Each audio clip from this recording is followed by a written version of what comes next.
Kita tahu lebih banyak tentang permukaan Mars daripada dasar lautan bumi sendiri. Kita sudah memetakan planet lain, mendaratkan manusia di bulan, tapi lebih dari 80% lautan kita masih misteri total. Mengapa kita lebih terobsesi dengan luar angkasa daripada dunia asing di bawah kaki kita? Ini bukan sekadar pertanyaan iseng, ini soal prioritas, dana, dan rasa ingin tahu manusia. Apakah luar angkasa benar-benar lebih mudah dijelajahi, atau ada alasan lain yang lebih dalam? Dalam video ini, kita akan membedah 5 alasan utama kenapa manusia lebih tergila-gila menjelajahi luar angkasa daripada lautan dalam. Tonton sampai akhir, karena di bagian terakhir, aku bakal ungkap satu alasan terbesar yang jarang dibahas. Alasan psikologis yang mendorong kita untuk melihat ke atas, bukan ke bawah. Oke, mari kita mulai dengan alasan nomor 1. Banyak yang mengira luar angkasa adalah lingkungan paling ekstrem, tapi lautan dalam jauh lebih brutal. Di Palung Mariana, tekanannya setara 50 jet jumbo di atas tubuhmu, lebih dari 1000 kali tekanan permukaan laut. Di luar angkasa, tantangannya menjaga tekanan di dalam wahana. Di laut dalam, tantangannya menahan tekanan luar yang siap menghancurkan segalanya. Material kapal selam harus super kuat, tahan korosi, dan mahal. Sedikit kesalahan, hasilnya bisa fatal, seperti tragedi Titan Submersible. Komunikasi juga jadi masalah besar. Gelombang radio tak bisa menembus air, jadi kita pakai akustik yang lambat dan mudah terganggu. Mengirim data dari Mars bisa lebih mudah daripada dari dasar laut. Navigasi di laut dalam seperti berjalan di kegelapan total, berbahaya dan penuh risiko. Jadi secara teknis, menaklukkan lautan dalam jauh lebih rumit daripada membangun kapsul luar angkasa. Lautan adalah monster aktif yang terus mencoba menghancurkan apapun yang masuk ke wilayahnya. Ironisnya, lingkungan terdekat kita justru yang paling sulit ditaklukkan. Eksplorasi besar butuh uang dan motivasi politik, dan luar angkasa menang telak di dua-duanya. Space race antara AS dan Uni Soviet adalah ajang unjuk kekuatan, memicu investasi raksasa dan misi ke bulan. Politik perang dingin jadi bahan bakar eksplorasi luar angkasa. NASA pernah dapat hampir 4,5% anggaran federal AS.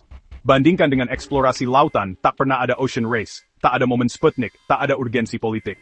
Anggaran OA untuk eksplorasi laut dalam sangat kecil dibanding NASA. Industri luar angkasa, satelit, GPS, bahkan mimpi penambangan asteroid, adalah bisnis triliunan dolar. Sementara eksplorasi laut dalam sering dianggap mahal, berisiko, dan keuntungannya tak sejelas luar angkasa. Deep sea mining dan penemuan obat baru memang ada, tapi penuh kontroversi dan proses panjang. Tanpa tekanan politik dan narasi besar, eksplorasi lautan selalu jadi prioritas kedua. Luar angkasa punya visi masa depan multi-planet yang menarik investor dan publik. Lautan menunggu momen politiknya sendiri untuk benar-benar mendapat perhatian. Salah satu keunggulan eksplorasi luar angkasa, kita bisa melihatnya langsung dari bumi. Dengan mata telanjang atau teleskop, kita bisa mengamati bulan, planet, dan galaksi jauh. Cahaya melintasi ruang hampa tanpa hambatan, memberi kita gambar detail dari triliunan kilometer jauhnya. Sebelum mengirim rover ke Mars, kita sudah punya peta permukaan yang sangat detail. Lautan, cahaya hanya menembus sekitar 200 meter. Di bawah itu, kegelapan total. Tak ada cara mengamati Palung Mariana dari jauh, harus benar-benar pergi ke sana. Pemetaan dasar laut lambat, mahal, dan resolusinya rendah. Setiap penyelaman adalah lompatan ke dalam ketidaktahuan, penuh risiko. Sonar membantu, tapi tetap terbatas. Kita hanya dapat gambaran kasar, tanpa detail kehidupan atau komposisi. Sederhananya, luar angkasa itu transparan, lautan itu buram. Luar angkasa selalu jadi bintang di budaya pop. Star Wars, Interstellar, The Martian, penuh petualangan dan harapan. Eksplorasi laut dalam lebih sering digambarkan sebagai horor, gelap, dan penuh monster aneh. Luar angkasa menginspirasi anak-anak jadi astronot, jadi simbol puncak pencapaian manusia. Gambar dari teleskop luar angkasa memicu kekaguman. Pendaratan rover di Mars jadi momen bersejarah. Sementara gambar makhluk laut dalam sering dianggap aneh atau menakutkan. Media juga lebih suka peluncuran roket, penuh drama, api, dan hitung mundur. Peluncuran kapal selam riset, sepi, tanpa tontonan spektakuler. Daya tarik visual ini penting untuk dukungan publik dan pendanaan politik.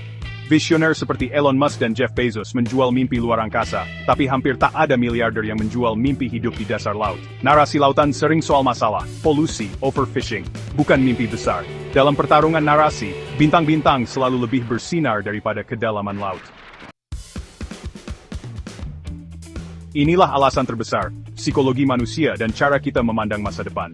Luar angkasa adalah rencana B, polis asuransi pamungkas bagi kelangsungan hidup spesies kita. Bumi penuh ancaman perubahan iklim, asteroid, perang nuklir. Secara naluriah, kita ingin cadangan. Visi menjadi spesies multiplanet menyentuh naluri bertahan hidup terdalam kita.